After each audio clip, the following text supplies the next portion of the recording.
코비드 19이 다시 확산세 있습니다. 마스크와 방역수칙 주시해 주시기 부탁드리고 핸드폰은 무음 설정을 부탁드리겠습니다. 안녕하십니까. 저는 공정과 상식 사무처장 김보혁입니다. 지금부터 공정과 상식 회복을 위한 국민연합 제45차 포럼을 시작하겠습니다. 국민연합이 있겠습니다. 안성에 계신 여러분들 국기를 향해 일어서주시기 바랍니다.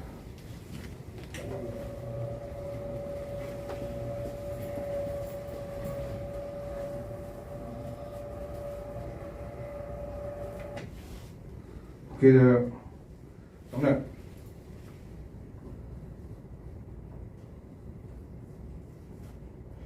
나는 자랑스러운 태극기 앞에 자유롭고 정의로운 대한민국의 의무한 영광을 위하여 충성을 다할 것을 굳게 다짐합니다.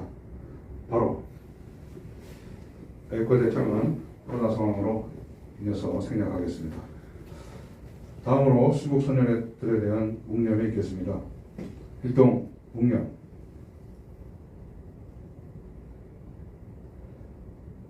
바로 자리에 모두 앉아주시기 바랍니다.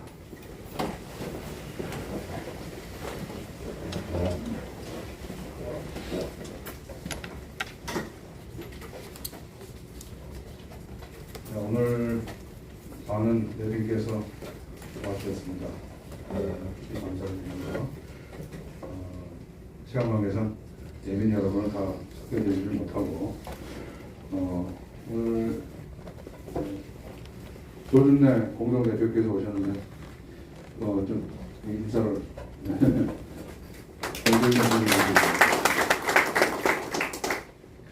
네, 우리 포럼에서 젊은 청년 대표들에게 포럼에서 인사말을 할 수 있는 기회를 드리고 있는데 오늘은 최태희 중앙대학생위원회 수석부위원장하고 안동현 국가청년회의 부의장 두 명이 인사말을 하겠습니다. 우선 최태희 중앙대학생위원회 수석부위원장부터 나와주세요.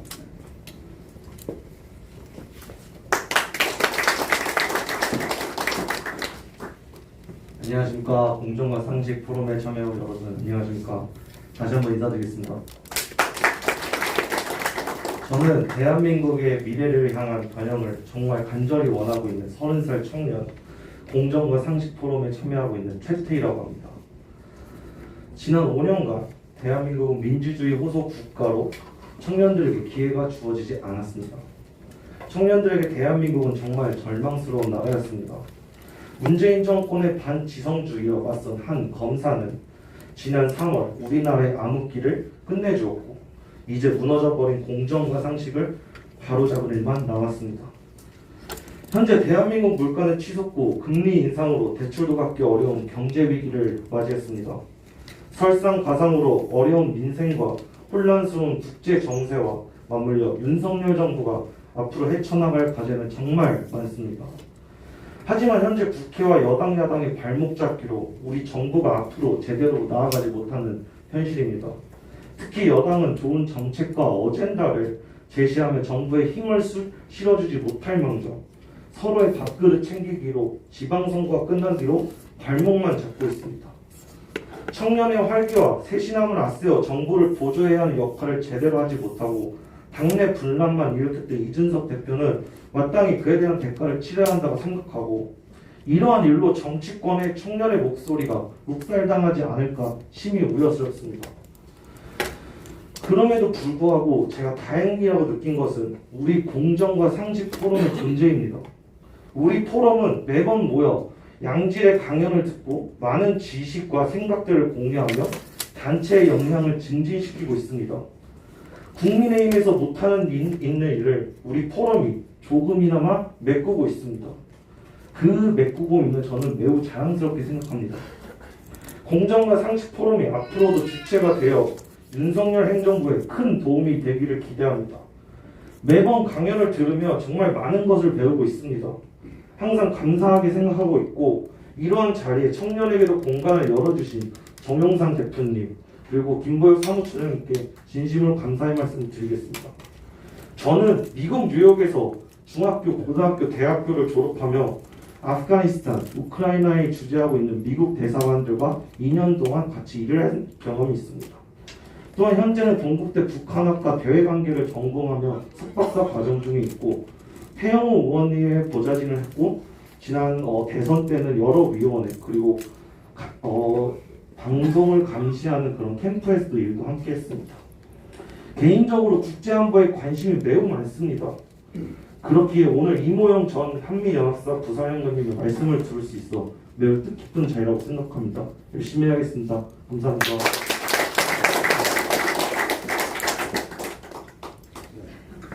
감사합니다.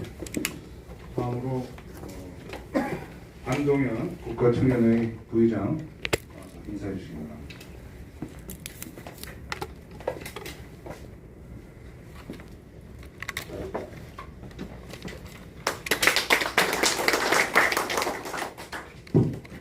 네, 안녕하십니까. 저는 현재 국가청년회의라는 청년단체에서 부의장을 맡고 있는 한동현이라고 합니다. 반갑습니다. 제가 이곳 공정과 상식 포럼과 인연을 맺은 지 이제 1년이 다 되어가고 있습니다. 그간 44차 간의 포럼이 있었는데 지금 오늘 45차죠. 44차 간의 포럼 기간 중에 다양한 이제 인사분들의 경험과 생각들 그리고 앞으로의 비전들을 공유받고 이제 자리를 하고 있었습니다. 그것들을 가지고 우리 청년들이 앞으로 우리 대한민국을 위해 어떤 생각을 가지고 나아가야 할지에 대해서 저와 저희 단체에서는 많은 것들을 배우면서 생각을 하고 있었습니다. 앞으로도 이 자리를 계속 함께하면서 저희가 생각하는 청년들의 생각을 앞으로 여러분들께 전달해 드릴 수 있는 자리로 함께했으면 좋다는 생각이 들었습니다. 그리고 오늘 45차 포럼은 이제 여기 있는 앞으로 새 시대의 국가안보 전략이라는 어젠다로 진행이 된다고 오늘 들었습니다. 현재 청년들의 안보관이 심히 문제가 많이 되고 있는데요. 그것 때문에 저는 오늘 자리에 어김없이 참석을 하였고 오늘 강연을 해주실 이모영 대장님이 말씀을 잘 듣고 저희가 청년들이 또 모아서 청년들의 생각을 가지고 한번 말씀을 드릴 수 있는 자리를 한번 만들어 보도록 하겠습니다. 감사합니다. 네, 감사합니다. 지난 6월 14일 공정과 상식 회복을 위한 국민연합은 창립 제1주년을 기념해서 44차 포럼을 했고요. 오늘은 새로운 1년의 첫 포럼이 되겠습니다. 우리나라의 자유민주주의와 법치주의, 공정과 상식 회복을 위한 담론의 방정인 우리 포럼에 공감하고 참여하시는 회원님들께 깊이 감사를 드립니다. 그간 회원 여러분의 적극적인 참여로 44차 이런 포럼을 통해서 공정과 상식은 자유, 민주, 법치에 기초한 나라의 기틀, 또 사회적 정의를 바로 세우기 위해서 국가적 과제의 논의 및 정책 제안을 추구해 왔습니다. 오늘 이 새로운 1년을 시작하는 뜻깊은 포럼에 새 시대의 국가안보 전략을 주제로 이모영 전 한미연합군 사령부 부사령관 예비역 육군 대장께서 나와주셨습니다. 오늘 그 대장님 양력을 잠깐 말씀드리면 수서방위 사령부 작전처장을 하셨고요.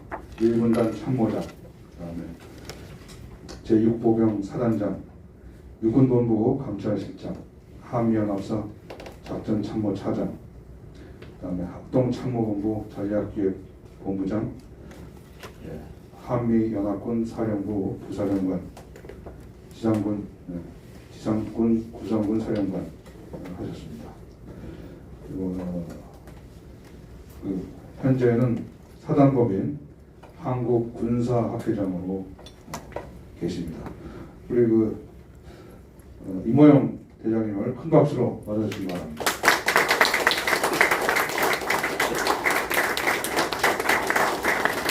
아직 아닙니다. 자, 다음으로 우리 공정과 상식 회복을 위한 국민연합의 상임대표로 포럼을 이끌고 있는 정영상 상임대표의 인사 말씀이 있겠습니다.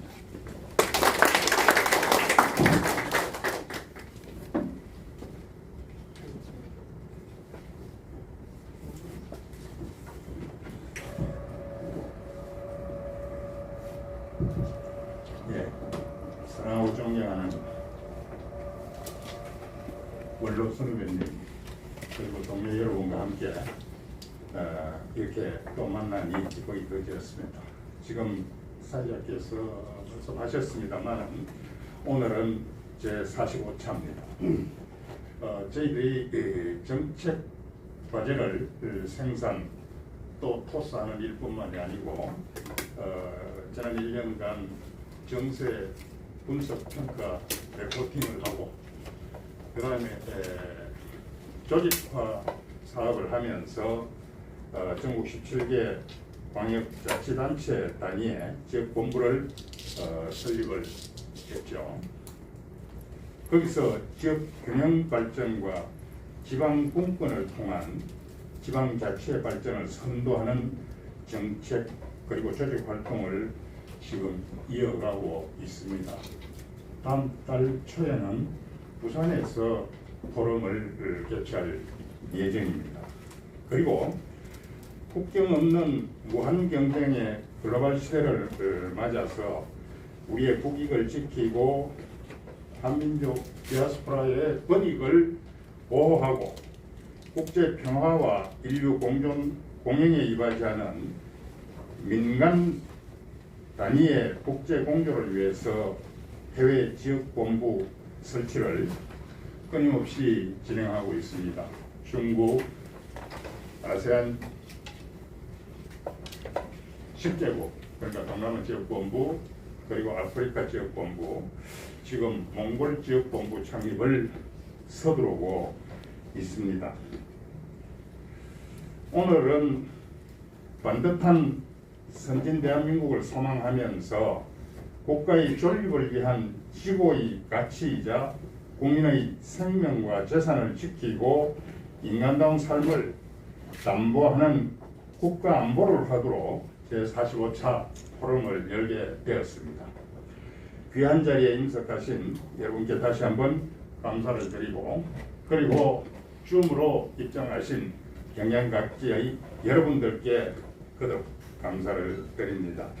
특히 공사분망하신 가운데도 제45차 포럼의 발제를 흔쾌히 허락해 주신 이모영 장군님께 깊이 감사를 드립니다. 한국의 이 국가안보 전략에서 가장 중요한 문제는 한미 동맹을 중심으로 하는 국제 공조를 통한 북한발 안보 위기 관리와 그 대응이 아닐까 생각을 해봅니다. 최근 한미동맹은 경제 안보 동맹으로 그 결속이 그 이전에 비해 직전에 비해 훨씬 확장되고 강화된 것으로 이해하고 있습니다만 대북 문제에 대해서는 국민적 염려가 매우 큽니다. 북한은 여전히 핵 개발을 추구하고 그 운반 수단으로서 장거리 미사일 개발을 추진하고 있는 이런 상황에서 국제 규범과 남북 비핵화 공동선언이 존재는 하지만 유명무실한 그런 형편이 아닌가 싶습니다. 남북한의 평화 공존을 이룩하고 나아가서 한반도에 살고 있는 시민들의 자유와 권리가 보장되는 체제를 강구하는 것이 가장 시급하기 때문에 새시대 대한민국 국가안보 전략은 정말 중요한 과제가 아닐 수 없습니다. 대한민국의 생존, 평화, 자유를 위한 외교, 국방정책 등을 잘 조합한 국가안보 전략을 어떻게 수립해야 하겠습니까? 물론 특정 정파의 관점이나 가치에 얽매이지 않는 초당적인 국가안보 전략을 구상, 계획해야 할 것으로 봅니다. 대한민국의 지속적 가치와 신념을 표방하는 국가 목적을 바탕으로 국가 이익을 사활적 이익, 핵심적 이익, 부수적 이익으로 식별해서 서열화하고 이 가운데 사활적 이익과 핵심적 이익을 토대로 국가 안보 전략을 수립해야 하지 않을까 싶습니다. 오늘은 조국 수호를 위해 청춘을 더 나아가 한평생을 바친 대한민국의 대표적 군인으로 존경받는 한미연합사 부사령관을 역임하신 임호영 예비역 대장님을 모셨습니다. 장군께서는 한미동맹을 근간으로 국제공조를 통한 강력한 국방, 튼튼한 안보를 통한 국가 보위와 국민의 안녕을 수호하는 최전선에서 평생을 헌신하신 호국의 표상이십니다. 오늘 임 장군님께서 새 시대의 국가안보 전략이라는 주제로 저희에게 주시는 이 말씀이 지금까지 길을 잃고 방황했던 대한민국의 안보 정책 방향을 반듯한 길로 인도할 것입니다. 임 장군님의 국가안보에 관한 진리의 말씀이 부국 강병의 대한민국으로 바로 세워나가는 교범이 될 것임을 저는 믿어 의심치 않습니다. 저희 포럼 공정과 상식이 대한민국을 재건축하며 자랑스러운 선진, 민주, 법치 대한민국을 세우는 큰 이름이 되기를 희망합니다. 오로지 반듯한 선진 대한민국을 세우기 위한 일념으로 동도 동망의 대장정에 동행하시는 여러분께 깊이 감사드립니다. 고맙습니다. 감사합니다.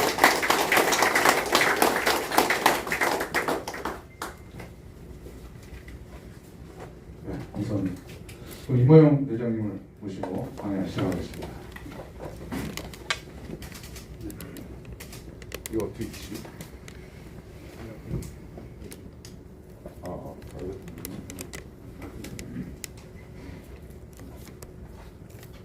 이걸로 하는 거 스크린이 필요 없죠. 이게 안 되는데. 그냥 하실 때 네, 안녕하십니까.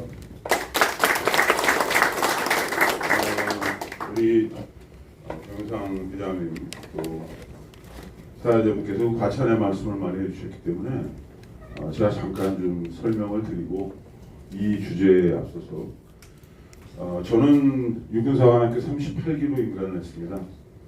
처음에 25사단의 지피장으로 군대 생활을 시작했습니다. 그리고 이제 쭉 그 작전하고 전략만 해왔습니다. 저는 작전 참모를 전제대에서 하다가 사단장은 여러분들이 잘 아시는 그 철원에 있는 육사단에서 하고요. 군단장은 군단의 일동에 있는 5군단에서 했습니다. GOP를 쭉 담당하는 그런 직업을 했는데 우연치 않게 제가 연합사에서 2번 근무할 기회가 있었습니다. 제가 소장 때, 투스타 때 연합사 작전 참모를 하고 그다음 다시 연합사 부사령관을 했습니다. 그래서 많은 분들이 이제 연합사 부사령관으로 저를 소개하시니까 연합사에 대해서 많이 아시는 것 같은데 사실은 잘 모르시는 분들이 많으신 것 같아요. 그래서 제가 연합사령부라는 것이 어떠한 그 기구고 또 어떠한 역할을 하는 것이고 또 요즘에 전시작전 통제권 뭐 연합사 이런 얘기들이 뉴스에 많이 나오고 하기 때문에 거기에 대해서 잠깐 말씀을 드리고 이 주제로 들어가도록 하겠습니다. 이 대한민국의 탄생과 동시에 대한민국에서는 전쟁이 있었습니다. 여기 계신 분들은 다 뭐 기억하시겠습니다만 이 6.25 전쟁이라는 것은 전 세계에 지금까지 기록된 그러한 역사적인 전쟁을 전부 다 그 규모로 봤을 때 그러니까 사상자라든가 어느 정도의 나라가 참여해서 전쟁을 했는가 하는 것을 미국의 미시간 대학이라는 데서 아주 굉장히 오랫동안 연구를 지금 하고 있거든요. 근데 그 중에서 제일 피해가 많고 큰 전쟁은 다 아시는 것처럼 2차 세계대전입니다. 그 다음에 1차 세계대전, 100년 전쟁, 나폴레옹 전쟁 이런 식으로 쭉 나가는데 이 6.25 전쟁은 한국 전쟁은 7번째로 큰 전쟁입니다. 역사상에서. 그리고 이것은 국제 전쟁입니다. 남북한 간의 전쟁이 아닙니다. 전쟁으로 참여한 나라만 유엔 쪽에 있는 게 16개 나라, 그 다음에 중국, 북한, 한국 하면은 거의 20개국의 나라가 참여해서 한 전쟁입니다. 근데 이 전쟁이 불과 70년 전에 이 한반도에서 있었던 거죠. 근데 제가 안타까운 것은 우리 젊은 친구들이나 학생들이 임진왜란은 1592년에 있었던 임진왜란을 기억하고 이순신 장군을 기억하고 명랑해전, 노량해전, 한산대첩을 다 배우고 하는데 6.25 전쟁에 대해서 가르치거나 배우는 게 없어요. 학교에서도 가르치지 않아요. 이렇게 큰 전쟁이 우리 한반도에 있었는데 이게 참 안타까운 일인데 이런 것부터 바로 저는 써야 된다고 생각을 합니다. 연합사라는 것의 뿌리와 한미동맹의 뿌리는 6.25 전쟁에서부터 시작이 되는 것입니다. 이 동맹이라는 것이 국제법적으로 동맹은 우방국하고 다른 겁니다. 우리가 한미동맹이라고 얘기할 때 왜 동맹이라고 그러냐? 영국이랑 독일이랑 프랑스 다 우리 우방이잖아요. 근데 영국과 한국이 동맹이라고 이야기하지 않습니다. 한미는 동맹이라고 해요. 동맹은 명확하게 개념이 정립되어 있는 겁니다. 하나의 적국이 어떠한 나라를 무력으로나 정치적으로 침략했을 때 2개 이상의 나라가 같이 싸우기로 약속하는 것, 이게 동맹입니다. 그러니까 동맹은 군사적인 거예요.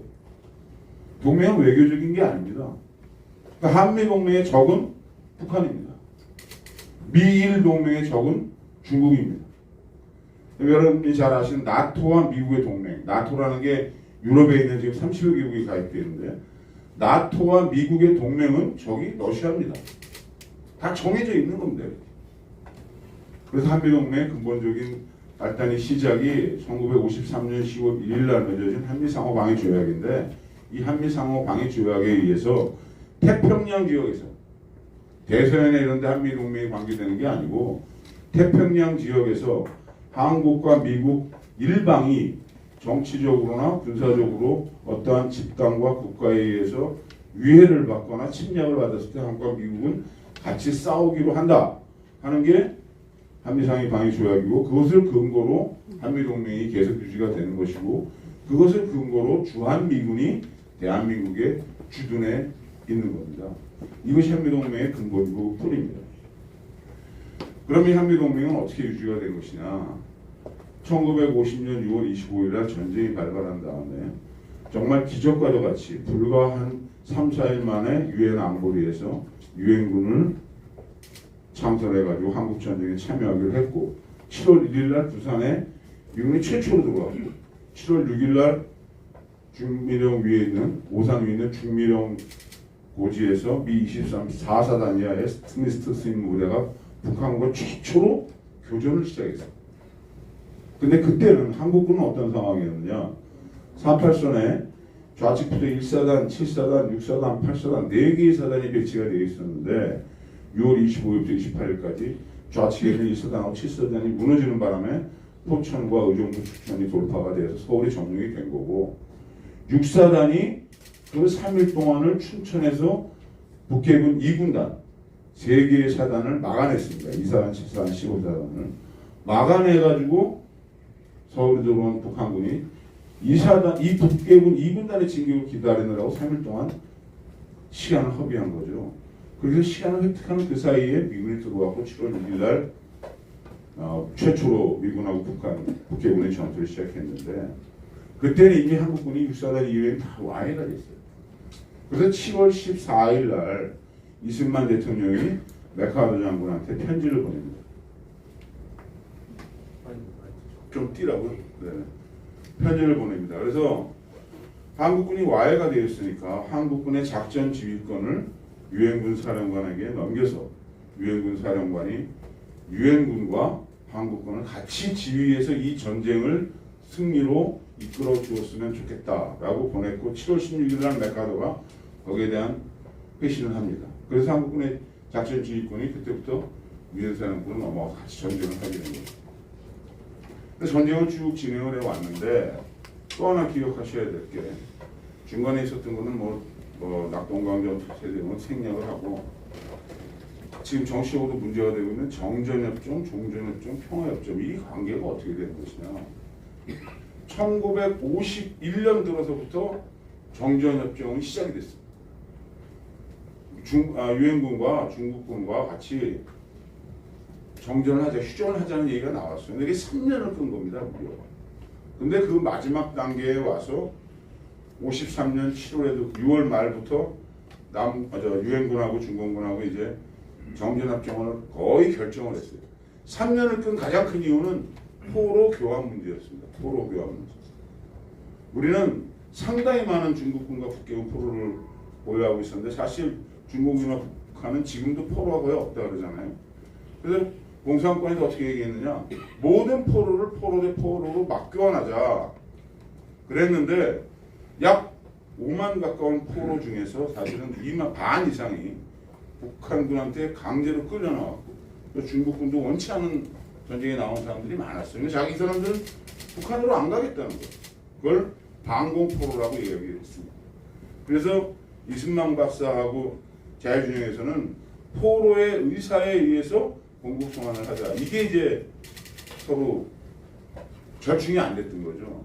근데 마지막 단계에서 이게 합의가 됐습니다. 어떻게 합의가 됐냐면 한국에 나와 있는 북경군과 중공군의 포로들을 제3국으로 보내서 대만으로 보내서 대만에서 공산군하고 자유주의이 동시에 포로한테 의사를 물어서 그 포로가 원하는 방향대로 하자 이렇게 하기로 합의를 했어요.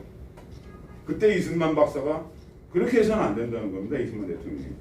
왜? 북한에서 나온 그러한 포로들은 북한에 오는 사람들이 온갖 가족들에 대한 협박 이런 걸 통해서 자기 본인의 자유의사를 표현할 수가 없다. 그래서 안 된다고 얘기했는데 그렇게 가게 되니까 6월 말 6월 말이죠. 그때 방공포를 석방해버렸어요. 강제적으로 석방했다는 게 어떻게 됐다는 거냐면 거제도 포로 수용소에 이렇게 한국군하고 미국 헌병이 같이 서 있었는데 한국군의 이승만 대통령이 독재적인 명령을 내려서 그 밤에 미군 헌병들을 다 제압을 하고 수용소를 열어가지고 방공포로들을 다 그냥 석방을 해버린 겁니다. 그렇게 되니까 이제 휴전협정이 안 되게 된 거예요. 정전협정이 깨지게 된 거예요. 그때 이승만 대통령이 대안으로 제시한 것이 이겁니다. 포로는 이미 그렇게 했고 나머지 포로는 돌려보내는데 우리 대한민국은 이 전쟁의 종전을 받아들일 수가 없다. 국계가 평화롭게 살고 있는 대한민국을 침범해서 수백만 명이 죽고 1000만 이상 가족이 생긴 이 전쟁을 이대로 못 끝낸다. 통일이라든가 이렇게 하지만 전쟁을 끝나서 정전을 끝까지 반대했습니다. 그러니까 미국이 이승만 대통령을 제거하려고 했습니다. 에버랜드 작전이라고 해서. 그때 이승만 대통령이 대안으로 낸 것이 그러면 이 전쟁의 종전을 우리는 받아들일 수 없지만 묵인하겠다.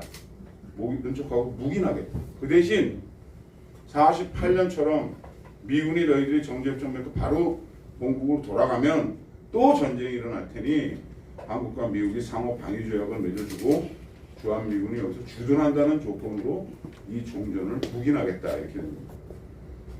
그래서 그걸 받아들인 거예요, 미국. 그래서 10월 1일 날 변형태 외무부 장관하고 달레스 국무장관이 사인을 했는데 사실 그때 미국에서는 굉장한 발언이 있었습니다. 한국과 미국이 상호 방위 조약을 맺을 일이 뭐가 있냐?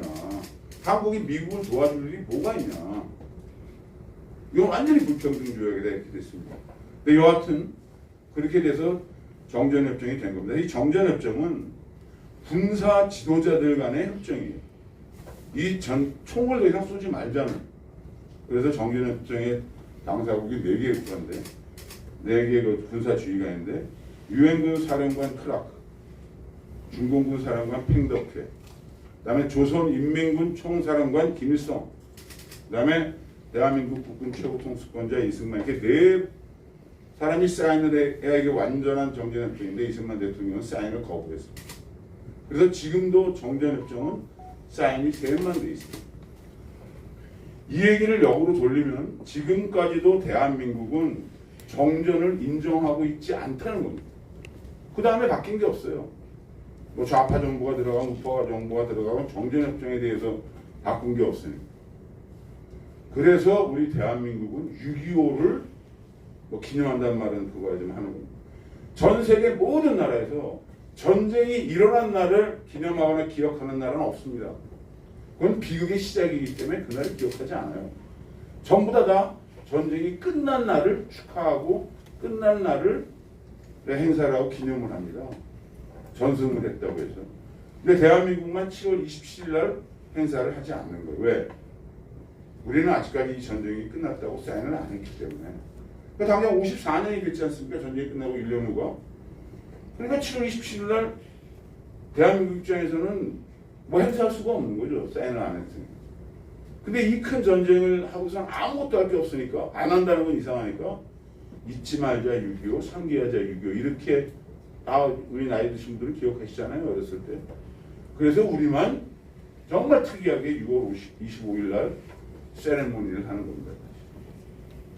이렇게 한국 전쟁은 굉장히 다른 전쟁과 다른 특이한 성격을 갖고 있는 전쟁이고 그 전쟁의 끝도 아주 어떻게 보면 엉성하게 끝나 있는 거죠. 그래서 그걸 근거로 지금까지도 주한 미국이 아까 말씀드린 상호 방위조약 근거로 주둔해 있는 것이 그 상태가 유지가 되어 온 겁니다. 그럼 지금 앞에 문재인 정부에서 얘기하는 종전을 선언하자는 건 무슨 얘기냐면 이건 정전, 군사 지도자들끼리 전투를 그만두자는 것까지만 또 4개 나라 중에서 3개 그룹이 사인을 한 건데 6.25 전쟁이 끝났다는 걸 선언한 적이 한 번도 없는 거예요, 대한민국. 6.25 전쟁에 대해서. 그래서 그것이 끝났다라고 얘기하는 것이 종전선언입니다. 그리고 평화선언은 남과 북이 서로 이제 더 이상 대결하지 말자. 이게 평화협정이다. 그렇게 연결돼 나가자는 건데 그 전 단계에서 아직 우리가 안 돼 있는 거죠. 안 될 수밖에 없는 게 종전을 선언하려면 2가지가 있습니다. 전 세계 전쟁사를 보면 한쪽이 완전히 전쟁에 실패해서 무릎을 꿇었을 때 2차 대전이 끝나고 이런 것처럼 또 하나는 한쪽이 적대적 의지를 포기하고 거기에 맞는 군사적 능력을 갖고 있지 않을 때 그때 종전이 되는 거죠. 근데 이 2가지가 달성이 안 돼 있어요. 북한은 한 번도 대한민국을 적화하겠다는 얘기를 포기한 적이 없습니다. 헌법보다도 우선하는 노동당 규약 서문에 남조선에 대한 공산권의 혁명 역량을 강화하겠다고 기록이 되어 있고 110만이라는 군대를 가지고 핵을 가지고 있고 미사일을 가지고 있는데 현 단계에서 어떻게 종전을 선언할 수가 없는 겁니다. 부사적으로 물리적으로 안 되는 거예요. 이런 단계가 있는 것이고 그래서 이렇게 유엔사가 이제 연합사 말씀드린 여기까지 왔는데 유엔사가 이렇게 쭉 작전권을 가지고 있다가 1978년도에 무슨 일이 있으면 기억하실지 모르겠는데 그 8.18 도끼만행 사건이라고 76년도에 기억나십니까? 8.18 도끼만행 사건에서 미국의 보리파스 중위하고 중위 2명이 북해군 도끼에 맞아 죽었죠. 그때가 해방 6.25 이후에 가장 전쟁에 가까이 다가갔던 때입니다. 데프콘2가 발령이 됐고 미국의 항공모함 4척이 동해안과 서해안에 들어가 그때는 무력 시위를 지금처럼 이렇게 남쪽에서 한 게 아니라 북한군 비행기, 미군 비행기가 원산으로 들어서 남포로 무력 시위를 했어요. 그때 김일성이 총 한 발만 쐈으면 전쟁이 일어나는 겁니다. 근데 그때 김일성이가 사과를 했죠. 그래서 넘어갔는데 그 일을 겪은 다음에 어떤 게 있었냐면 다시 전쟁을 시작하려고 보니까 유엔사라는 조직이 76년도니까 벌써 전쟁이 끝난 지 한 20년이 돼가는데 16개 나라, 참전국이 16개니까 다시 전쟁을 개시하려면 그 조직들한테 16개 국가하고도 다 협의를 해야 되고 이런 문제가 생기잖아요. 그래서 이것이 전쟁을 하기에 적합한 조직이 아니다. 한국과 미국이 두 나라가 결심을 하면 전쟁을 할 수 있는 조직이 필요하겠다. 라고 해서 2년 후인 1978년 11월 6일 날 한미 정확한 명칭이 한미 연합군 사령부를 창설하여 그 사령관은 미군 포스타가하고 부사령관은 한국군 포스타가 하되 한국과 미군이 동수로 반반씩 같이 근무해서 하되 유엔 사령부가 가지고 있는 작전 통제권을 연합사령부한테 넘겨주고 유엔 사령부는 정전협정, 우리는 말하면 휴전선 관리, GP 관리 이런 거 있지 않습니까? 정전협정을 관리하고 유엔사와 연합수사가 전쟁이 일어날 때 쓸 수 있는 탄약과 무기 같은 게 다 있는데 그게 어디에 있느냐? 일본에 있습니다. 일본에 있는 유엔사 후방기지에 그것들이 다 들어와 있어서 유엔사는 그런 일본에 있는 후방기지를 관리하고 유사시에 한미연합사에다가 전투력을 지원해주고 물자를 지원해주는 임무를 조정을 합니다. 그래서 그때부터 78년도부터 한미연합사가 작전을 하게 됩니다. 그런데 여기서 또 꼭 기억하셔야 될 게 유엔군 사령부의 상급 부대는 그 위에 상급 부대는 미국 합참입니다. 유엔 결의에 그렇게 만들어 놨어요. 미합참 위에는 미국 대통령입니다. 그러니까 사실은 유엔사는 미국 대통령, 미합참 의장의 지시를 받아서 작전을 하게 되어 있는 사령부입니다. 근데 우리 선배들이 78년도에 연합사를 창설하면서 연합사령부의 상급 기구는 한국 합참의장과 미 합참의장이 같이 협조해서 전쟁의 지침을 내리도록 하는 군사위원회, 밀리터리 커미티, 군사위원회가 연합사의 작전 지침을 내립니다. 그럼 이 한국 합참의장과 연합사의 연관의 작전 지침을 위한 전쟁 전략 지침은 SCM, 한국 국방부 장관과 미국 국방부 장관이 지침을 내립니다. 그 말은 결국 한국 대통령과 미국 대통령이 반반의 지분을 가지고 연합사를 지휘한다고 되어 있는 거예요. 그러니까 78년도에 연합사가 창설이 되면서는 한국군의 작전권 중에 반은 사실 우리가 가지고 온 거나 마찬가지입니다. 그러다가 1994년도에 어떤 일이 생겼느냐, 평상시의 작전 지휘권이라는 문제가 생긴 겁니다. 그전에 연합사가 전시와 평시 작전권을 다 가지고 있는 거예요. 그럼 평상시에 작전권을 갖고 있다면 어떤 의미냐? 평상시에 작전 지휘권을 가지고 있으면 연대급 이상 되는 부대가 움직이거나 이동할 때 연합사령관의 승인을 받아야 한국군도 움직일 수 있다는 거예요. 그런데 여기서 문제가 생깁니다. 정치적인 문제가. 12.12 사태하고 광주 사태가 생깁니다. 12.12 사태 때 연합사령관의 승인 없이 구사단의 병력이 서울로 들어왔습니다. 광주에는 24단이 내려갔습니다. 이것이 미국한테 정치적 부담이 굉장히 크게 되는 사건이 발생하게 된 거예요. 그리고 우리나라 국력이 또 굉장히 상승이 됐고 올림픽도 하고, 그래서 94년도에 평상시의 작전 지휘권은 한국군한테 넘겨달라는데 미국이 오케이 한 겁니다. 그래서 94년 12월 1일부로 한국군의 평시 작전 통제권은 한국군에 넘어왔어요. 그러니까 지금 연합사는 뭐가만 남아있느냐, 전쟁이 발발했을 때 한국군과 미군을 같이 지휘해서 한반도에서 전쟁을 할 수 있도록 하는 조직이 남아있는 거예요. 그 지금 문재인 정부에서 얘기했던 전시작전 통제권을 전환한다는 얘기는 그것도 그 연합사령관이 전시에 갖게 되어 있는 그 작전 통제권도 한국군한테 넘겨서 한국군 포스타가 한미연합군을 지휘하도록 하자 하는 것을 얘기하는 거예요. 연합사가 어떤 조직인지 좀 이해가 되십니까? 네. 그런데 여기서 또 간과하면 안 되는 게 하나 있어요. 뭐냐면 연합사령부는 아까 말한 사령부잖아요. 그럼 그 밑에 싸움을 하는 부대가 있어야 될 거 아닙니까? 그죠? 싸움을 하는 부대가. 그 싸움을 하는 부대를 연합사 여하분들을 구성군 사령부라고 합니다. 육해공군 본부 이런 건 전쟁을 하는 조직이 아닙니다. 그건 군사력을 건설하는 조직이고, 전쟁은 지상은 지상군 사령부, 해상은 해군 작전 사령부, 해군 구성군 사령부, 공군 구성군 사령부, 연합구성군사령부, 연합심리전사령부 이렇게 5개의 조직이 많아요. 근데 아까 저를 소개하면서 연합사 부사령관 겸 지상구성군 사령관이라고 소개를 했는데 이 지상구성군은 한반도 전국, 한반도에 전쟁을 하기 위해서 들어오는 바다와 공중과 그 땅을 다 통틀는 그 정부 내에 들어와 있는 모든 지상군, 한국군과 미군을 다 포함하여 이것을 지휘하는 사람이 한국군 포스타다.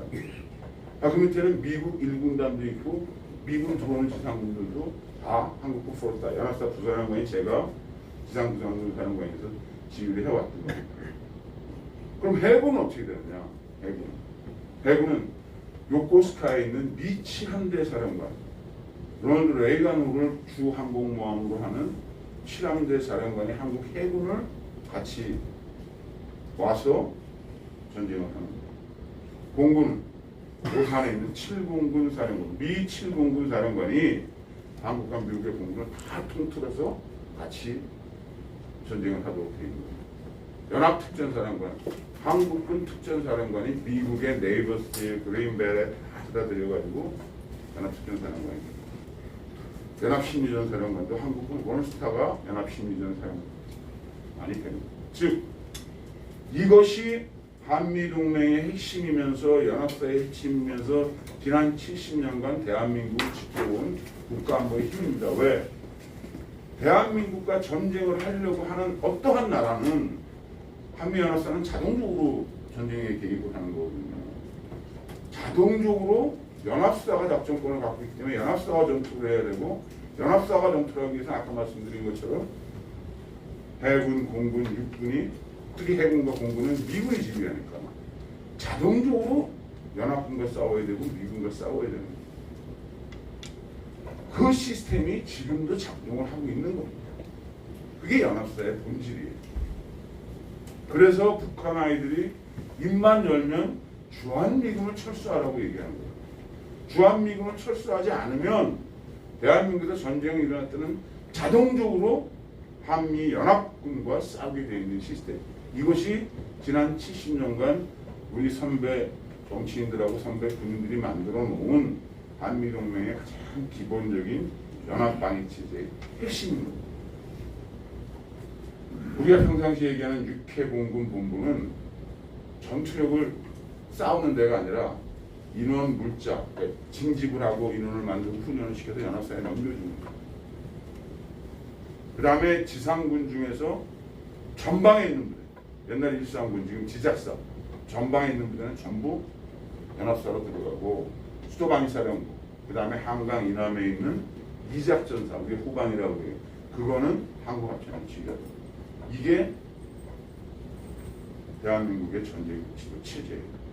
이것은 여기까지는 비문이 아닙니다. 이거는 언론에 많이 보도가 되는데 정리가 잘 안 돼가지고 여러분들이 종합적으로 말씀을 못 들으셔서 그런 것인데 이렇게 정리가 되어 있는 시스템이 연합사라는 것이고 지금도 그것은 그대로 유효한 겁니다.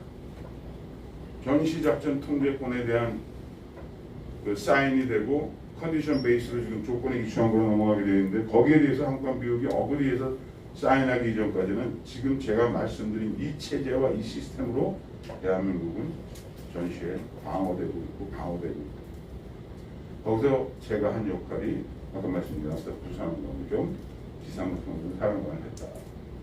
그러한 내용을 말씀드렸습니다. 서론이 너무 길어서 본론은 많이 스킵하면서 중요한 내용을 말씀드리도록 하겠습니다. 먼저 제가 사실 오늘 이 포럼, 공정한 상식 포럼이 처음 만들어질 때 제가 우리 회장님하고 같이 얘기를 나눴던 것 같은데 그 인연과 그런 걸 가지고 이렇게 기회를 주셔서 훌륭하신 분들 앞에서 이런 말씀을 드리게 됐는데요. 이 주제를 제가 생각을 할 때 왜 새 시대라고 제가 했냐. 안보 전략이라는 게 사실 새 시대가 있다는 말이 한마디 모순이에요. 대한민국의 안보 전략은 어떻게 새 시대가 있겠습니까? 대한민국이 만들어둔 지금까지 어떠한 정부가 들어오든 어떠한 성격의 정부가 들어와도 자유민주주의를 구체로 한 대한민국 헌법을 준수하고자 한다면 국가 전략은 변하지 않는 거예요. 안보 전략은. 그래야 되는 거예요. 근데 이게 시대에 따라서 너무 많이 바뀌는 거예요. 그래서 새 시대하고 한번 좀 그렇습니다. 윤석열 정부가 들어와서 새로운 정부가 시작되어 있기 때문에 이러한 정부에 기대하는 그러한 의견이 분명히 있는 것이고, 그러나 이것은 이 윤석열 정부, 뭐 우파 정부 뭐 이런 것뿐만이 아니라 대한민국 앞으로 계속 어떻게 해야 이러한 그 변치 않는 안보 전략을 가지고 북한의 위협, 또 중국의 위협 이런 것으로부터 생존해 나갈 수 있을 것인가 하는 것에 대한 의미에서 이러한 제목을 선정했습니다. 안보라는 걸 하도 말을 많이 하기 때문에, 근데 안보가 정말 뭐냐? 국가안전보장. 국가안전보장의 준말이 국가안보입니다. 정의가 이렇게 돼요. 외부로부터 군사, 비군사적 위협이나 침략을 억제하는, 구체적으로 억제하는 거, 일어나지 않도록 하는 게 제일 중요한 겁니다. 전쟁이 일어나지 않도록 하는 거예요. 함으로써 국가의 평화, 독립을 수호하고 안전을 보장하는 것이 국가안보입니다. 이 수단은 외교와 국방이 있는데, 제가 말씀드리고자 하는 것은 외교적인 그러한 내용이 아니라 국방에 관계되는 얘기를 주로 말씀드립니다. 그런데 강한 국방력이 바탕이 된 외교가 통하는 것이, 이게 바탕이 안 되는 외교는 안 되는 거예요. 미국이 좋은 얘기입니다. 전 세계에서 전쟁을 가장 쉽게 하는 나라는 미국입니다. 미국은 마음의 결심만 하면 전쟁을 해요. 벌써 그 기억을 해보십시오. 미국이라는 나라가 1973년도에 베트남에서 사실 북베트남한테 패망해서 나왔지 않습니까? 그 다음에 다시 세계 군사무대에 등장한 게 1991년 걸프전입니다. 91년부터 2002년 아프가니스탄, 그다음에 2010년 이라크, 지금까지 미국은 계속 전쟁을 해요. 그러니까 언제든지 미국은 전쟁을 할 수 있다는 것을 전 세계에 보여주고 있기 때문에 미국의 외교가 그대로 먹히는 거예요. 미국이 얘기한 대로 하지 않으면 바로 군사적으로 들어올지 모른다고 생각을 하는 거니까. 그러한 국방력이 바탕이 안 돼 있는 외교는 암만 기술 같은 기가 막힌 그런 외교 전술을 펴도 상당히 어려운 겁니다. 이것이 두 개의 동전의 앞뒤면과 같습니다. 이건 한번 잘 좀 보셔야 됩니다. 저희 5개 국가, 뭐 국가랑 국가고 하나는 국가가 아닐 수 있지만, 이걸 한번 보시면 1990년 이후에 지금은 과거와 전혀 다른, 모든 우리 주변국이 과거와 전혀 다른 노선을 가고 있어요. 대한민국은 지금 세계에서 군사력이 5위 내지는 6위라고 얘기합니다. 그죠? 경제력은 10위라고 얘기합니다. 만약에 우리의 군사력과 경제력을 그대로 가지고 유럽이나 중동이나 아프리카나 남아메리카로 가면은 우리나라가 패권 국가입니다. 패권 국가. 전 세계에 지금 50만, 60만 군대를 유지하는 나라 없습니다. 그래도 북한하고 미국하고 러시아, 중국, 한국 정도지. 유럽 10만, 20만 정도밖에 안 돼요. 일본, 자위대 20만밖에 안 됩니다. 그런데 대한민국은 여기서 꼴찌. 이 지역에서. 왜? 우리 주변국이 국력이 1등, 2등, 3등, 4등입니다. 이러한 지정학적 위치를 갖고 있는 나라는 없습니다. 지정학적 위치가 안보에 얼마나 중요한가? 미국은 안보적으로 축복받은 거예요. 원래 이 전쟁과 국제 이 관계는 이웃한 나라가 적국이 되는 경우가 많은 겁니다. 그래서 원교 근공이에요.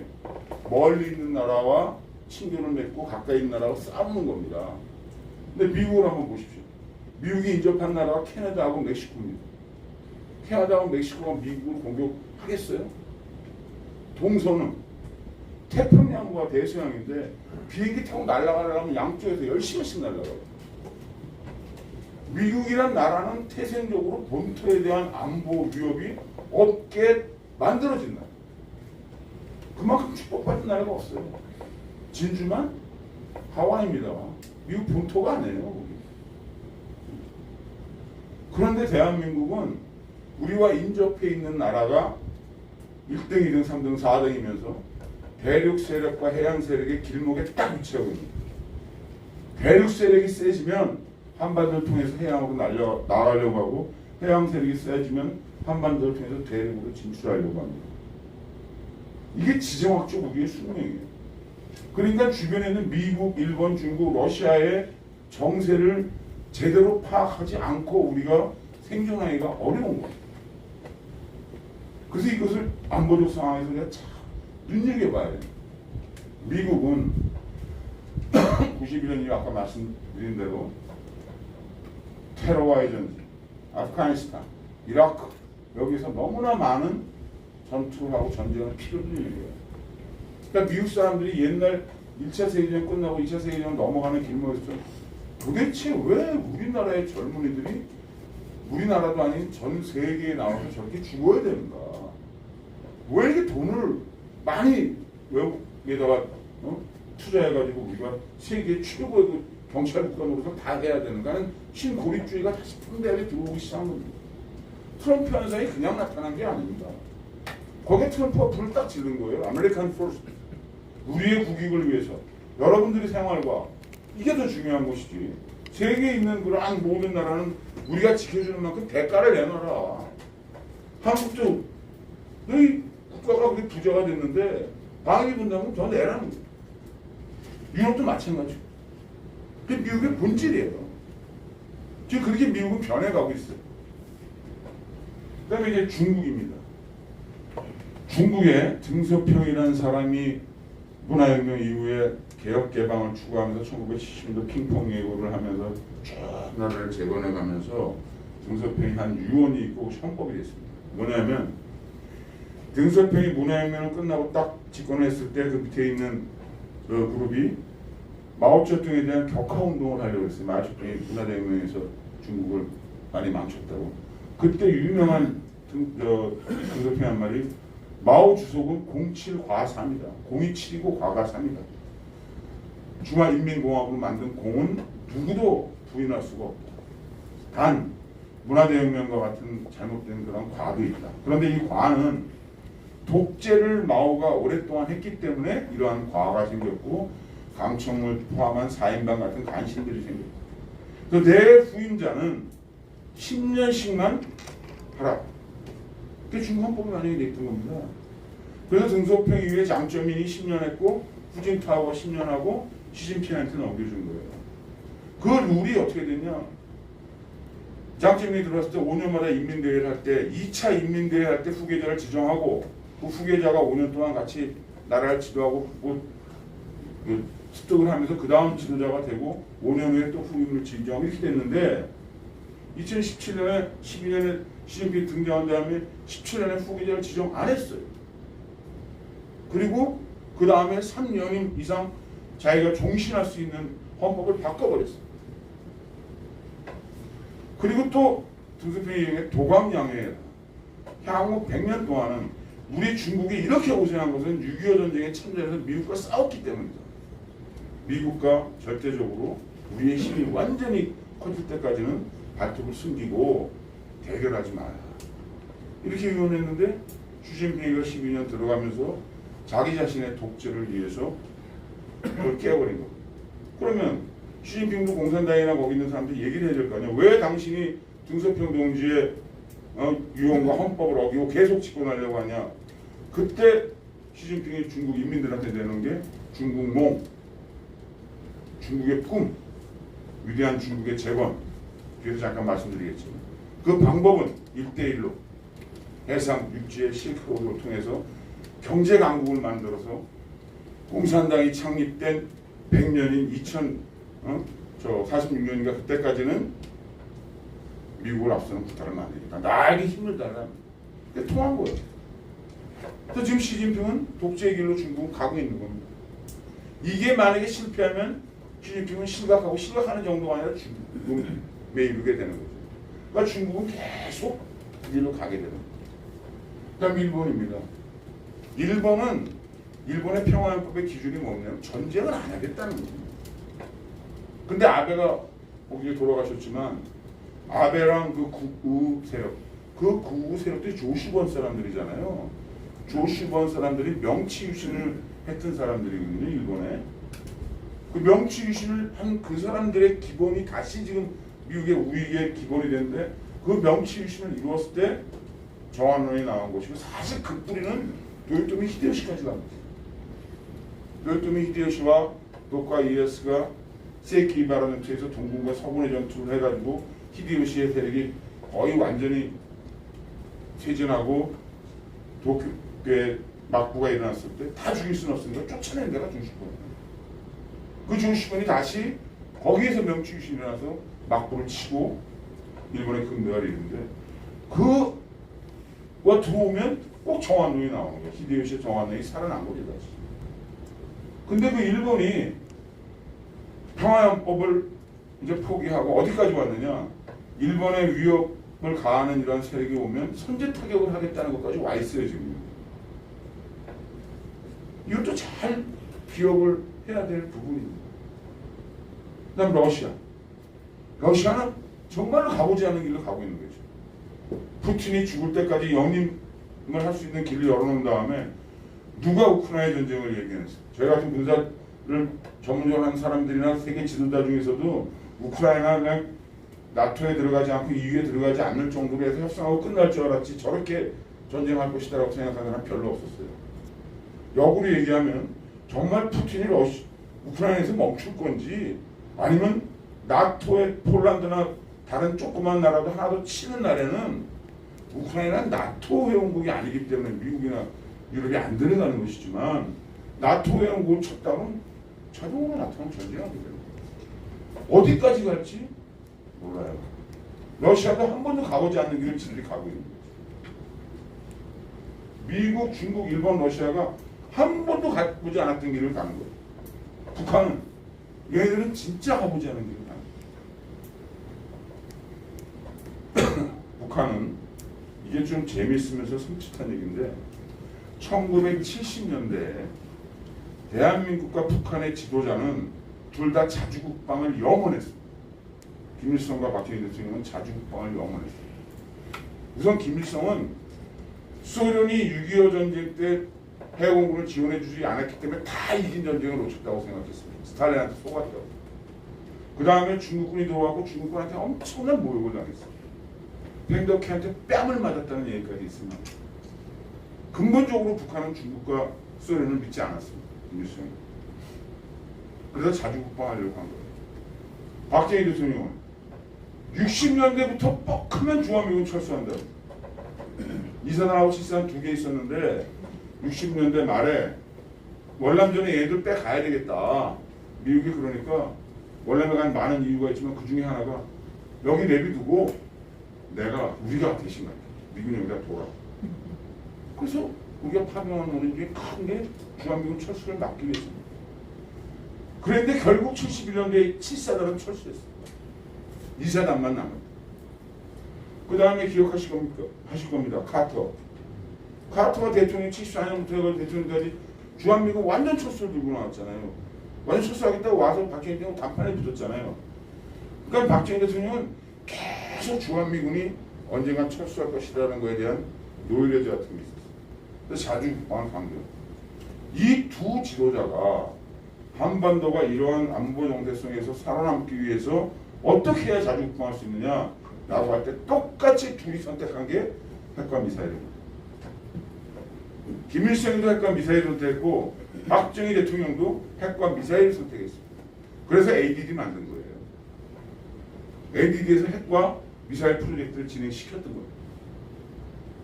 결국은 79년대 돌아가시면서 5공업을 들었으면서 핵 프로젝트하고 미사일 프로젝트를 대한민국이 포기하는 대가로 미국의 정통성을 인정받았다가 83년도에 아웅산 사건이 터지면서 북한을 용서할 수 없겠다 해서 미사일 프로젝트는 다시 살아난 거예요. 핵 프로젝트는 죽었고.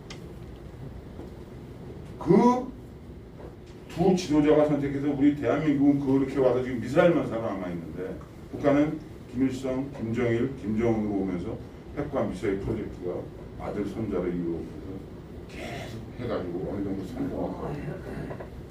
북한은 핵을 가지고 있습니다. 저는 그렇게 생각해요. 근데 이게 참 웃기는 거죠. 한번 생각해 보십시오. 모든 나라는 핵을 개발할 때 다른 이제 미국인 어디서 너희 핵 만들지? 그러면 우리 안 만듭니다 이렇게 얘기합니다. 우리 그런 거 안 해요. 몰래 하잖아, 몰래.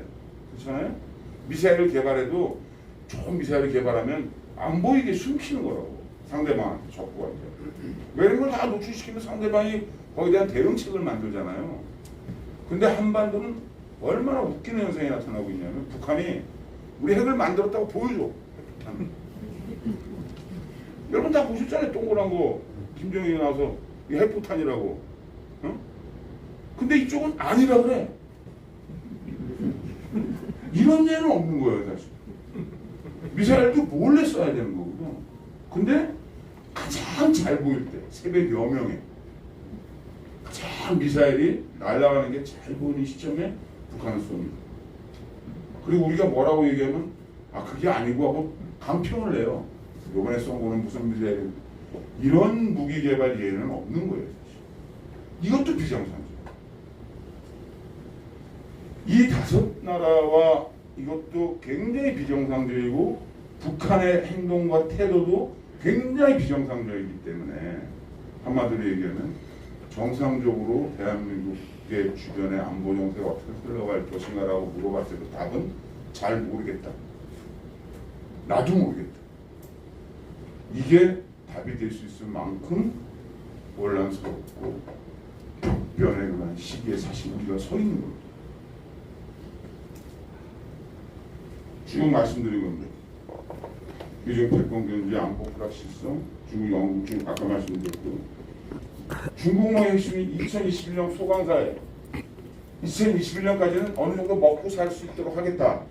2049년 이게 중국 인민공화국 만들어진 지 100주년 되는 해잖아요. 그때까지는 사회 유현대로 완성. 이 표현이 뭐냐면 미국을 앞서는 세계의 초강대국이 되겠다는 겁니다. 그러니까 미국 입장에서는 1970년대까지 중국의 경제를 살리면서 미국은 어떻게 생각해요? 중국을 미국의 그 생산 공장쯤 생각을 한 거예요. 싼 값으로 미국에서 연필 하나 만들려면 예를 들면 1달러가 되는데 중국에서는 10센트만 만들어 오니까 값싸고 좋은 소비재를 국민들한테 싼 값으로 공급해 주고 뭐 이렇게 생각을 했는데 중국이 점점 보니까 또 시진핑 나오면서 미국의 패권에 도전하는 겁니다. 거기에서 미국은 더 이상 중국한테 패권 국가가 전쟁을 하지 않고 자기의 세계적인 패권을 그냥 넘겨준 예는 하나도 없습니다. 포르투갈, 스페인, 네덜란드, 영국도 2차 세계대전 때문에 넘어간 겁니다. 패권 국가 그대로 그냥 물러난 적이 없어요. 미국도 절대로 미국의 패권을 양보할 생각이 없어요. 그래서 2017년에 인도태평양 전략을 만들어낸 겁니다. 인도태평양 전략의 핵심은 뭐냐? 인도, 남중국해 이걸 통해 가지고 중국을 봉쇄하는 건데 아까 미국이 얘기했던 중국은 17개 나라인가 18개 나라 국경을 접하고 있어요.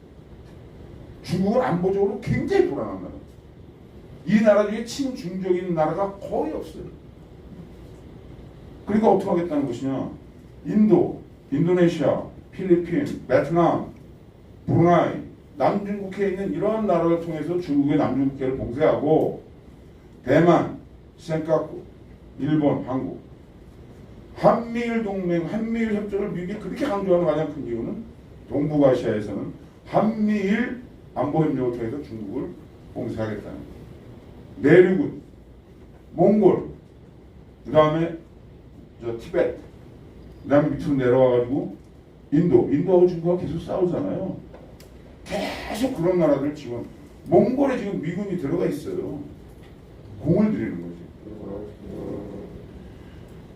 아프가니스탄에서 미국이 철수를 참 비참하고 바보같이 했지만 여하튼 미국에서 아프가니스탄에 뺀 것도 아프가니스탄 전쟁을 텔레반하고 싸워주니까 가만 보니까 가장 이득을 보는 나라가 중국인 거예요.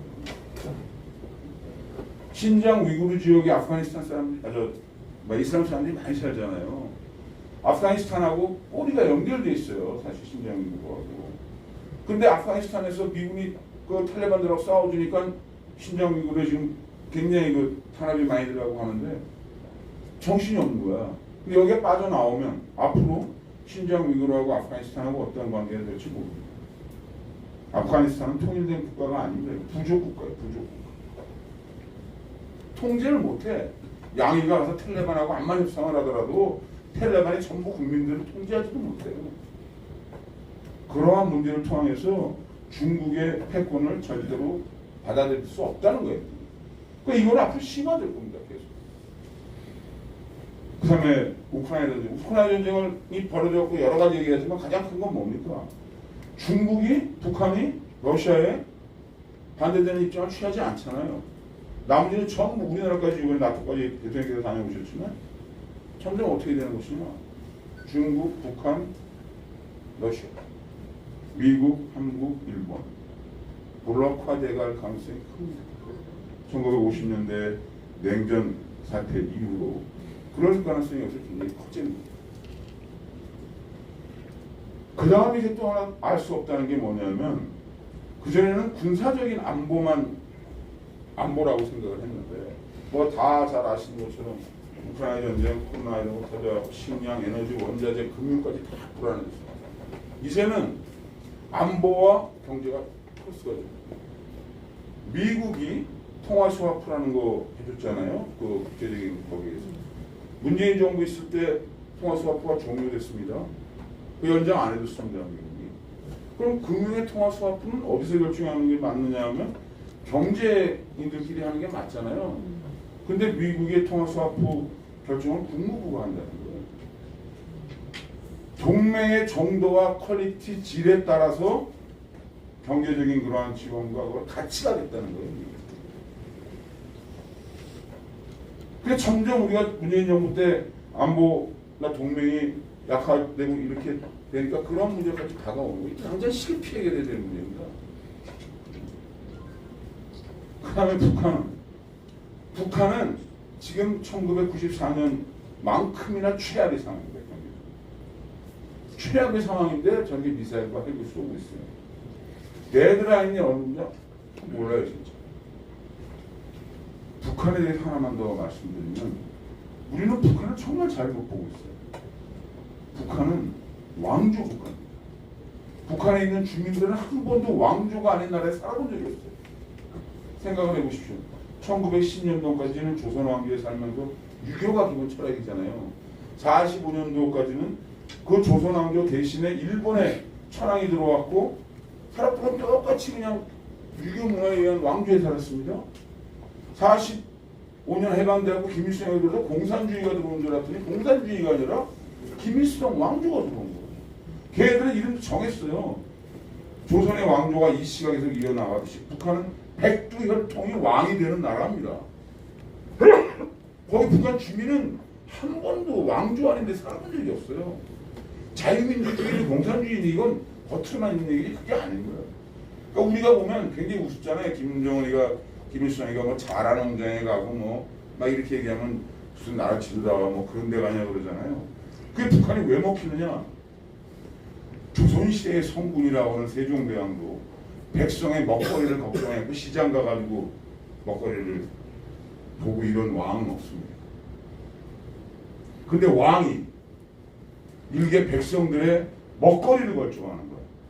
쌀밥을 먹여준다고 그러고 고기밥을 먹여준다고 그러고 가가지고 인민들 잘 먹게 돼지 잘 기르라고 그게 감동이 되는 조직이에요. 그러니까 하는 거예요 그게. 그걸 잘 이해하셔야 됩니다. 김정은이가 나와서 이렇게 해서 눈물이 글썽글썽하면서 내가 잘못해요. 임금이 백성들한테 짐의 과오로 여러분들이 참 어렵고 뭐 이렇게 얘기하면 백성들이 깜빡하고 우는 거야. 그게 진짜로 우는 거예요. 북한을 그렇게 봐야 거기에 대한 해결책이 나오는 거예요. 그걸 공산주의 사회처럼 보고 사회주의처럼 뭐 더더군다나 거기다 뭐 민주적으로 우리가 잘해주면 북한이 대응을 잘해주겠다 이런 게 아닌 거예요. 근데 그 북한이 지금 완전히 바닥까지 가서 정말로 이제 먹고 살 게 없으면 조선시대는 밀란이 안 일어났습니까? 그 정도 가면 북한도 어떤 상황이 터질지 몰라요. 그러면 어떡하겠어요 북한? 항상 저러한 독재국가는 내부적 불만이 쌓여가지고 자기한테 정치적 위협이나 오면은 외부적인 사건을 만들어서 더 국민들을 핍박하고 탄압해가지고 자기의 정권을 유지하려고 하는 거예요. 그러한 상황으로 보는 거예요. 자, 결론적으로 지금 대한민국은 북한도 마찬가지인데 전략적 가치가 이렇게 올라간 적이 없습니다. 미국과 중국이 사이가 좋을 때는 좀 미안한 얘기지만 대한민국이 그렇게 안보적으로 중요하지 않아. 일본 정도만 있어도 되겠어. 근데 미국과 중국이 안보적으로 군사적으로 패권 경쟁을 막 하다 보니까 대한민국의 안보적 가치가 굉장히 올라간 거예요. 대한민국이 미국 편이라는 게 어마어마한 이점이 된 거예요. 단적인 예가 평택에 있는 캠프 홈플입니다. 평택에다가 미군 기지를 만들 때는 그런 생각까지는 안 했는데 만들어 놓고 보니까 전 세계에서 가장 크고 가장 현대화된 미국의 진지가 중국 코앞에 있는 거예요. 한국만 너도척이 들어와 있는 것보다 더 큰 효과를 가지고 28,000여 명의 미군이 중국 코앞에 있는 거예요. 한국 전략적 가치가 그렇게 올라갑니다. 전자권 전환도 2004년도에 노무현 대통령이 전자권 달라고 하니까 미국이 뭐라 그러냐. 2009년에 가져가 달았어요. 2009년에. 그게 놀래가지고 2009년은 준비가 안 됐다. 2012년에 가져가겠다. 그래가지고 이명박 대통령 오셔가지고 12년은 안 되겠다. 좀 더 뒤로 미루자. 15년에 가자니까 미국이 빨리 가져가라고. 12년에. 왜 15년에 가져가냐고. 그랬습니다. 박근혜 대통령 들어와가지고 그걸 컨디션 베이스로 바꾸기 위해서 얼마나 노력했는지 아십니까? 컨디션 베이스 3가지 조건을 걸어가지고 전자권 전환하자 할 때 미국이 계속 노했어요. 근데 태도가 바뀌었어. 문재인 정부 들어와서 빨리 준다고 생각 빨리 달라고 미국이 아직 안 되겠다. 한국 준비가 덜 됐다. 뭐가 달라졌는데? 달라진 거는 중국과 미국과의 패권 경쟁이 달라진 거죠. 미사일도 1976년도에 불곰이라는 미사일을 최초로 대한민국 개발해 쐈을 때 미국이 불같이 발을 했습니다. 독자적으로 박정희 있을 때 미사일 개발했다고. 그때 사거리가 180km입니다. 그래서 그걸 편주로 이 180km 이상은 안 쏘게 더 느리지 않겠다라고 해서 180km까지만 갔던데 이게 300km로 오는데 20몇 년이 걸렸어요. 27, 8년 걸렸어요. 300km에서 500km로 오는데 5년 정도 걸렸어요. 500에서 800으로 오는데 한 1, 2년도 안 걸렸어요.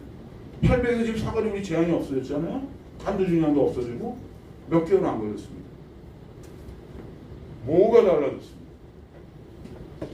미국은 단거리 탄도 미사일을 만들지 않도록 미국과 IMF라는 협상을 했는데 그래서 안 만들었어요. 계속. 지금도 장거리 미사일을 갖고 있는데 단거리 미사일은 많이 없어요. 만들어도 문제가 뭐냐면 갖다 놓을 데가 없어.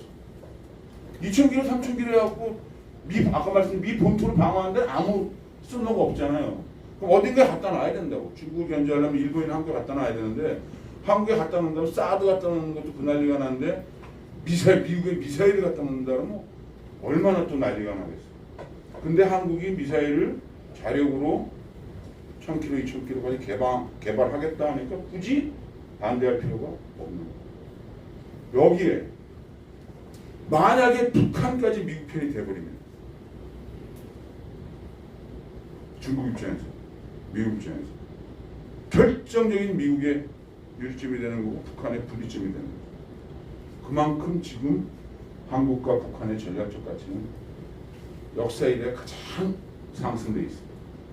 미국도 중국도 한국을 전략적으로 안보적으로 자기 편에 끌어들이기 위한 노력을 해야만 되는 시점에 있는 거예요. 그 기회예요. 기회. 그런데 아까 앞에서 말씀드린 각국의 이 정세나 주변 정세가 한 치 앞도 내다볼 수 없는 것. 이것은 위험이에요. 그러니까 지금부터 한 5년, 10년은 물론 경제가 먹고 사는 문제에 대해서 굉장히 이끌어낸다고 생각하지만 안보가 경제를 이끌어 나갈 겁니다. 안보적으로 위험하고 안보적으로 어느 나라와 어느 나라 편에 똑바로 서지 않고 어정쩡하게 가다가는 정말로 커다란 위협에 처하게 될지 모릅니다. 패권국이 경쟁할 때 가장 위험한 것은 중립국입니다. 회색국. 2차 세계대전 때 어설프게 중립을 선포했다가 정말 나라가 대박살난 게 오스트리아, 벨기에. 스위스는 중립국인데 왜? 스위스는 산꼭대기에 있는 나라에서 그걸 독일이나 연합국이 들어가서 점령해봐야 큰 이익이 없고 또 이 스위스 애들은 오기만 와라. 우리는 마지막 한 명까지 싸우다 죽는다. 그게 걔가 전략에 써있어요. 스위스가 중립국이니까 무기가 없는 줄 아십니까? 스위스에 있는 모든 남자는 1년에 한 달 이상 군대 다 가서 훈련받고 옵니다. 집집마다 총알이 있고 총이 있고 배낭이 있고 망공어가 있어요. 스위스의 군사구의 첫머리는 우리 스위스는 영세 중립국을 추구하는데 만약에 스위스를 점령하고자 하는 그러한 나라가 있으면 우리는 한 명이 죽을 때까지 끝까지 싸울 것이다. 그러니까 스위스에 들어가려면 그 알프스 산맥 지역에 거기 비행기가 또 탱크도 못 올라가는 데라고. 암만 미국이어도 두 발로 걸어가야 된다. 그래서 싸워야 된다. 그러니까 독립을 유지할 수 있었죠. 어설픈 벨기에 독립한다고 했다가 독일군이 들어갈 때 벨기에로 들어갔어요. 나중에 연합군이 공격할 때 또 벨기에로 갔어요. 벨기에는 박살났어. 브리시에서 딱 끝나자마자 벨기에가 나토군 사령부를 벨기에 브레스에 유치하고 나토군 사령관한테 벨기에 왕이 성을 줬어. 확실히 우리 이제 미국 편에 선다, 나토 편에 선다. 패권 경쟁이 어려운 그러한 시점에 어설픈 중립, 운전 조정을 한다고. 조종을 미국과 중국을 조종을 한다. 이것은 정말 현실적으로 있을 수도 없는 얘기고 어디를 조종하려면 거기에 영향력을 미쳐야지 조종을 할 거 아니에요. 단 우리의 국력과 우리의 군사력이 한쪽에 섰을 때 다른 쪽에 치명적인 위험이 된다. 그러면 그 정도의 능력을 가질 수 있습니다. 우리의 그것이. 근데 안타깝게도 미국과 중국의 군사력과 국력을 따라가 우리가 하려고 그러면 지금 하고 있는 세금의 한 10배씩 한 50년은 내야 그만한 군사력을 건설하게 될 거예요. 우린 시간이 필요합니다. 다 말씀드린 겁니다. 그냥 가겠습니다. 그러면 여기에서 이제 결론적으로 제가 말씀드리고 싶은 거는 뭐냐면 주변이 불확실하잖아요. 그러면 하나밖에 없어요. 우리 스스로 완전히 아까 스위스 잠깐 말씀드렸는데 완전히 땅땅하게 뭉쳐가지고 어디도 우리를 건드렸을 때 상대방한테 큰 위협과 피해가 된다는 것을 정확히 인식시킬 수 있는 그러한 국방을 가야 됩니다. 그래서 그것을 저는 이렇게 생각합니다.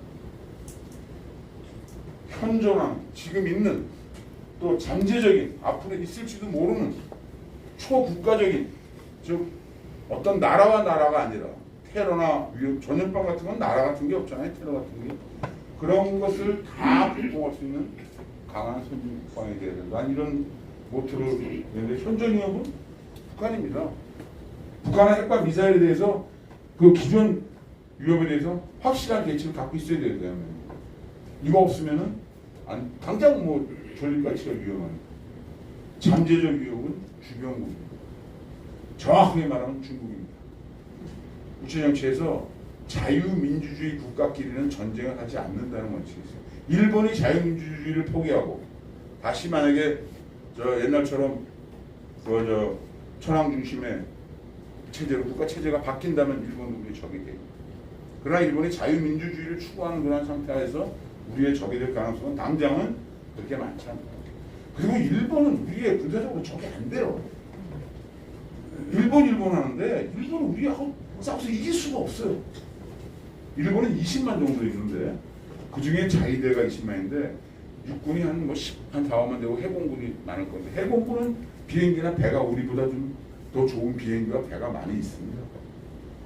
비행기와 배를 가지고 전쟁에 승리할 수는 없습니다.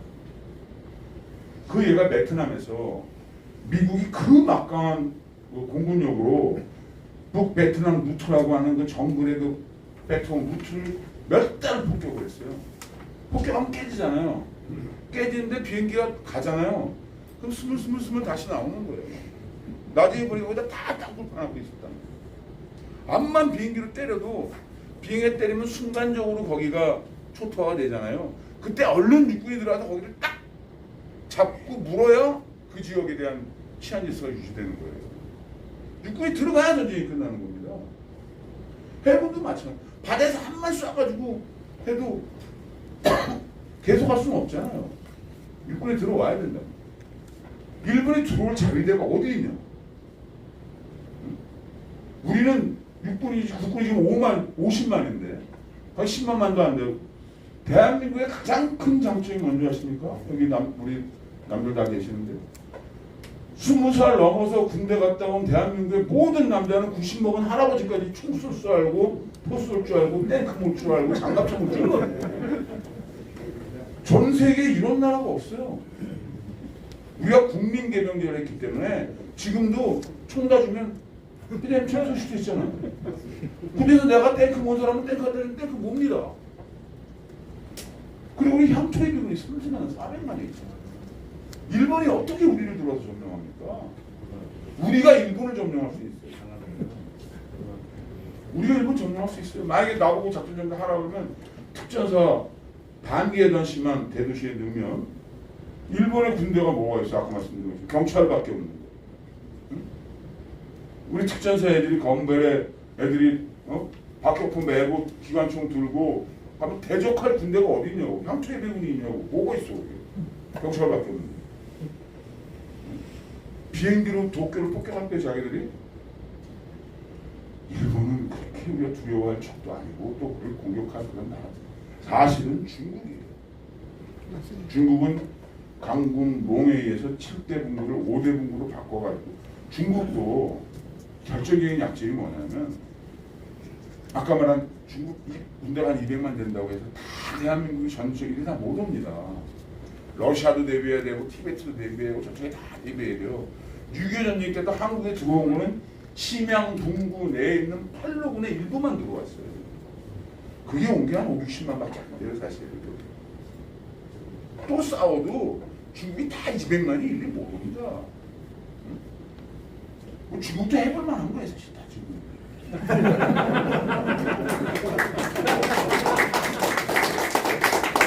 진짜 내 뒤에서 잠깐 말씀드리겠지만 우리가 이번에 현무4라는 미사일을 만들었습니다. 2톤짜리 뉴스에 나왔잖아요. 한 2톤짜리 사거리 무제한이라고 그랬잖아요. 중국의 결정적인 전략적 약점은 대도시가 전부 서해안에 있다는 겁니다. 베이징, 칭다오, 샹하이 전부 다 서해안에 있어요. 대한민국과 입장을 결하자면 하자. 한 5년 10년 싸우면 왜 질지 모르지. 그러나 너희 걔네들 동측에 있는 도시는 우리 미사일과 우리 잠수함으로 전부 다 작살난다는 각오는 하고 붙자. 그럼 중국도 만들어 못 푸는 거예요. 그렇게 겁먹고 뭐 다 그걸 살 수는 없어요. 우리만 잘 단합해서 잘 한다면. 그래서 강한 선진 국방에 강하다는 것만 전방위적 위협에 대응할 수 있는 능력을 자체가 강한 거야. 능력이 없는데 뭐 말로만 강하다는 게 무슨 의미가 있어? 그다음에 선진이라는 건 유석열 정부도 많이 얘기했지만 과학기술, AI, IT 대한민국이 얼마나 발전이 있습니까? 그거를 군대에 접목시키면 되는 거죠. 그 다음에 선진국이 됐잖아요. 선진국이 됐으니까 선진국에 맞는 군사문화와 병역문화를 구축해야 된다. 그것이 선진국이라는 의미로 있습니다. 몇 시까지죠? 4시 한 10분 정도에 끝내면 되죠. 5개의 아젠다에 대한 얘기만 개념적으로 말씀드리겠습니다. 저는 이렇게 하기 위한 5개를 이렇게 뽑았습니다. 첫 번째는 한미동맹을 기초로 하지만 자주국방이라는 말을 북한 애들이 많이 써서 자주국방이라는 말을 쓰고 싶지 않아요. 자격국방이라고 썼는데 한미동맹을 기초로 해서 시간을 획득하되 우리 스스로 우리를 지킬 수 있는 힘을 길러야 되는 것이 1번이다. 미국을 끝까지 믿지 못합니다. 한미 방어 상위 조약의 마지막 규절이 뭐냐면 이 조약은 한국이 일방적으로 파기를 선언하면 1년 후에 자동으로 파기된다. 미국이 한미방어 방위 조약을 이제 우리 그만하겠다고 딱 얘기하잖아요. 1년 후에 자동으로 파기된다. 영구히 가는 게 아니에요. 1905년도에 카스라 데프트 조약을 미국과 일본이 맺어가지고 필리핀은 미국이 먹기로 하고 한국을 일본에 주기로 한 거지 않습니까? 한미동맹이 지금은 상호 필요하고 상호 그거하고 대한민국의 국격도 필요하니까 굳건하게 가야지. 마지막까지 미국을 활용해야지. 그러나 그 그것만 믿고 있어서 안 된다는 거예요. 그 시간 내에 우리가 반드시 자력 국방할 수 있는 힘을 만들어야 됩니다. 두 번째는 북한의 핵을 포함한 그러한 위협의 근본적인 제거할 수 있는 방법을 가지고 있어야 된다는 거예요. 어떻게 할 거냐 이거야. 미국도 안 해준다고 그러면 어떻게 할 거냐. 세 번째는 미래를 대비하는 효율적인 국방계획. 애기를 안 낳는데 어떻게 하냐고 군대를. 어떻게 55만 원을 유지하냐고. 옛날에 저희들이 할 때는 100만 명씩 나가지고 군대에 아주 산수입니다 이거. 대한민국이 1년에 징집할 수 있는 젊은 20대 초반의 젊은이가 만약에 20만이다. 그런데 군대 복무기간이 24개월 2년이다 그러면 40만 나오는 거예요. 북한이 110만 나오는 거는 인구가 우리 반이니까 1년에 한 10만 정도 징집할 수, 남녀에서 10만 징집한다고 보고 10만을 가지고 110만을 유지하려니까 10년은 해야지 110만이 유지되잖아요. 그러니까 북한의 의무 복무 기간이 10년이다 이렇게 나오는 겁니다.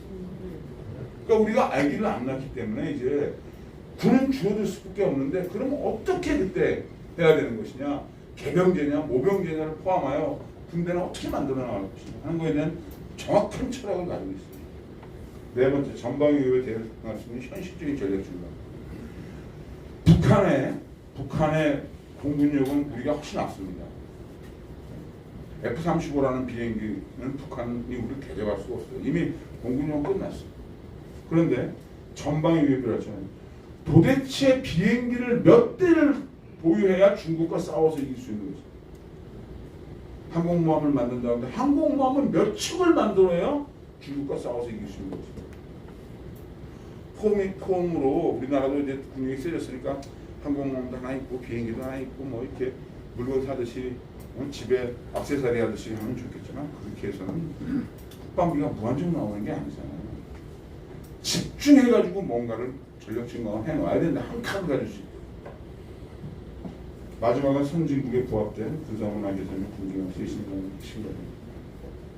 한미동맹은 기초한 자력 국방이라는 게 한미동맹 강화는 아까 말씀드린 거. 여기서 미국과 같이 오커스나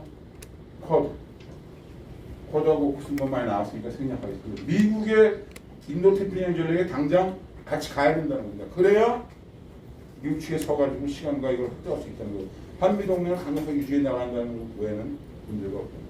그러나 장기적으로 우리가 어떻게 국방을 유지해야 될 것인가 하는 JMS, 합동군사전략서라든가 작전계획, 그 다음에 자력 국방을 위한 전력 이런 것들은 우리가 준비를 해야 된다는 겁니다. 그 핵심은 탄도탄 미사일과 잠수함이라고 합니다. 아까 말씀드린 탄도탄 미사일, 탄도 2톤짜리 그게 한국형 3축. 제가 전략본부장을 할 때 대량 응징 보고 계획이라는 걸 만들어서 3축을 대통령한테 보고하고 승인을 받아서 한국에 3축을 한 겁니다. 그때 계획한 게 이번에 얼마 전에 4월에 보도된 괴물 탄도탄이라고 하는 현무4. 그 뉴스에다 나왔잖아요. 탄도 2톤짜리 사거리 800. 800은 발표된 게 800이고 뭐 1500은 막 더 가는 건 문제 안 되는 거예요. 그거 한 발에 얼마인 줄 아십니까? 15억에서 20억. 1000발 해봐야 2조 3조. 10,000발 해봐야 20조에 30조. 발사대 한 번에 500발씩 날아보낼 수 있는 건 25조. 50조면은 그런 미사일 10,000발 가질 수 있어요. 50조가 돈입니까? 코로나 하는데 하면 50조 더 들어갔을걸? 그 미사일을 10,000발 가지고 있다. 대한민국이. 그래서 서해안하고 남해안하고 다 있다. 아까 말씀드린 중국. 어떻게 중국이 마음대로 하냐. 북한은 얘기할 것도 없고. 북한이 뭐 다 뉴스에 나왔으니까 대략 1000기 정도 갖고 있다고 그런다는 미사일. 10,000발 정도 있으면 한 번에 500발씩 두 번이면 1000발이잖아요. 한미연합작전을 우리가 70년 동안 해왔기 때문에 북한에 뭐가 어디 있는지 정도는 다 압니다. 그런 걸 포함한 잠수함. 잠수함은 왜 필요하냐? 핵잠수함은 한 번 들어가면 1년 동안 안 뜬다는 게 뭐가 중요하냐? 예를 들면 북한이 SLBM이라는 잠수함에서 미사일 쏜다고 뉴스에 많이 나오잖아요. 이거 왜 무서운 거냐? 우리는 모든 레이더나 이게 북쪽을 보고 있다는 북쪽을. 근데 잠수함이 쓱 돌아가고 남쪽이나 동쪽이나 서쪽에서 뒤에서 쏘면 방어할 수 있는 시스템이 부재한 거예요. 그게 위협적인 거예요, SLB. 그럼 어떻게 해야 되느냐? 우리는 원산 앞바다에 잠수함 하나 갖다 놔야 되겠죠. 근데 북한 잠수함이 나오면 계속 따라가다가 공에 들어오는 순간 바로 그냥 격침을 시켜버립니다. 잠수함이라는 건 비정한 놈입니다. 잠수함은 출항을 딱 하면 그때부터 어디가 있는지 본토에서 몰라요. 어떻게 알아서 바닷속을 다니는데. 그래서 하루에 한 번 내지 이틀에 한 번씩 올라와서 통신을 본국에 보내야 됩니다. 자기 위치가 어디에 있다 지금 뭐 이렇다는 상황. 근데 지금 출항해서 연락이 안 된 전 세계적인 잠수함들이 100여 척이 넘어요. 그럼 어디서 어떻게 좌초되고 했는지 몰라. 얘기할 수도 없어. 그건. 상대방 바닷속에 들어갈 수도 있는 것이고 그럼 영의 침범이 될 수도 있는 것이고 전략적 무기라는 것인데 그런 것들이 필요합니다. 북한 말씀드렸고 북한 비핵화는 1991년에 노태우 대통령이 한반도 비핵화를 선언하면서 한반도 비핵화가 된 겁니다. 그래서 한국에 있는 전술 핵무기가 다 나갔습니다. 91년도 이전까지 7사단이 가지고 있었어요. 전술 핵무기 다. 근데 필요 없다고 나간 거죠. 근데 북한은 지금 비핵화를 안 하고 있는 거예요. 정확하게 말하면 한반도 비핵화가 아니라 북한의 비핵화가 정확한 얘기예요. 여하튼 이 플랜 A, 그러니까 비핵화를 하기 위해서 북한에 더더욱 못 살게 이제 경제적으로 해가지고 하는 그런 계획도 추진하니까 윤정부가 했다고 하니까 플랜 A로 가는데 어느 순간에 언젠가 데드라인을 정해가지고 이게 더 이상 북한의 핵은 현실화돼요. 북한은 그게 아마 친체 실험 지난 다음에 북한이 이제 소형화시키기 시작하면 핵은 말입니다. 큰 게 위험한 게 아니에요. 가가지고 한번 날아가서 뭐 몇십만 죽고 몇백만 죽는 핵은 쓰기가 굉장히 어렵습니다. 근데 핵을 작게 만들어서 한번 쏴가지고 뭐 1000명, 500명 죽일 수 있는 핵을 많이 갖고 있다 그러면 그건 사용할 수 있는 가능성이 높아집니다. 미국이랑 이런 나라들이 계속 지금 추구하는 게 전술핵의 능력을 줄이는 거예요. 추구하는 거예요. 그거는 쓸 수 있는 확률과 가능성을 높인다는 거예요. 그런 상황에 대해서 더 이상 한반도의 비핵화는 못하겠다, 이제 아니다라고 할 때의 계획을 누군가 어디에선가 만들고 있어야 된다. 준비하고 있어야 된다. 그 계획이 핵을 만들기는 어렵습니다. 전 세계 핵은 NPT 체계에서 통제를 받고 있기 때문에 NPT 체계는 간단한 거야. 핵을 가지고 있는 5개 나라, 미국, 영국, 프랑스, 중국, 러시아는 핵을 가져라. 그 다음에 잠재적으로 갖고 있는 것 같은 파키스탄, 인도, 이스라엘은 멈춰해주겠다. 나머지 나라는 핵 갖지 말라 이겁니다. 거기에 우리도 갈 게 있어요. 우리가 핵무기 만들면 나와야 돼. 나오면 북한과 같은 제재를 받는 거야. 우리는 경제적으로 수출 안 하면 먹고 살 수 없는 나라인데 어떻게 핵무기를 만든다고 하겠습니까? 자유민주주의 국가에서. 당장 어려운 거예요. 기분으로 막 전술핵 만들자 이렇게 그거 감당할 수가 없는 거예요. 그럼 어떻게 되냐? 결국은 미국의 전술핵을 다시 갖다 놓습니다. 핵을 갖다 놓으면 상쇄되는 거예요. 핵은 핵이 상쇄하는 겁니다. 지금 핵은 지상에서 쓰는 핵은 없습니다. 비행기에서 쓰는 핵만 남아있어요. 내 광학까지 와 있다는 거예요. 그거를 오산에 갖다 놔라. 오산에 갖다 놓는 그 즉시 북한의 핵과 우리 한미연합의 핵이 동시에 존재하니까 상쇄 전략이 되는 거거든요. 갖다 놓으면 나토식 핵공유라는 건 뭐냐면 핵은 미국에 와 있는데 F-35라는 독일 비행기에다가 미국 핵을 달고 훈련을 하는 거야. 훈련. 근데 단추는 미국 대통령이 그렇다고 뭐 유럽에 결정하는 게 아니라 그러나 그렇게 함으로써 같이 훈련하고 같이 핵을 사용하기 위한 공동위원회도 만들고 하면서 핵 운영에 대한 공동 권한을 갖는 것이죠. 그런 식의 핵동을 한다. 그 다음에 우리가 정말로 안 됐을 때 핵을 이제 만들어야 되겠다고 할 때 리드 타임을 줄여야 된다. 이건 같이. 리드 타임을. 지금 뭐 이사한 데서 나와서 몇 개월 먹으면 그런 건 내가 봤을 때 믿을 수 없고 지금 몇 년 걸릴 텐데 그걸 리드 타임을 확 줄여먹는다. 그 다음에 한국형 3주 아까 말씀드린 우리가 갖고 있는 K체인, KAMD, KMPR 대량 보고 계획 같은 것들을 구체화시켜 나가는 하는 군사적 조치가 있어요. 그리고 지금도 북한은 미사일, 생화학무기, 장사정, 병기, 기업도 가지고 있어요. 얼마 전에 8차 당대회 하면서 퍼레이드 있지 않습니까?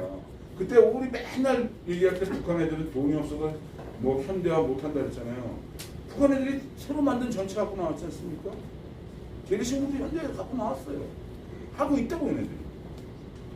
그리고 궁극적으로는 북한의 핵이나 이런 것들을 제거한 근본적인 가장 근본적인 건 북한을 자유민주주의 국가로 만들어서 우리 편과 같은 동맹의 편에 세우면 모든 게 끝납니다.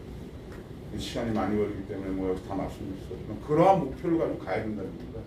1950년도 소련과 미국이 냉전을 시작하면서 NSC 68 보고서라는 것을 미국에서 만들어가지고 50년 동안 공작을 해서 1990년도에 소련을 붕괴시켰어요. 우리도 좌파 정권이 들어왔던 우파 정권이 들어왔던 북한을 지금의 레지움 체인지를 시켜서 자유민주주의 국가로 만들어갈 수 있는 줄기찬 그런 노력을 해와야 되는 겁니다. 벌써 한 우리가 북한보다 잘 살게 된 게 74년부터라고 하니까 올림픽 이후에 90년부터 그런 노력을 한 20, 30년 길어왔어도 지금 상당 수준에 도달할 수 있을지도 모르고 근데 조금 깊게 되면 또 와가지고 살려주고 또 살려줘가지고 또 올라오게 하고 이게 뒤죽박죽 되니까 이게 북한에 대한 대책이 없는 거예요. 그런 장기 전략이 필요하다.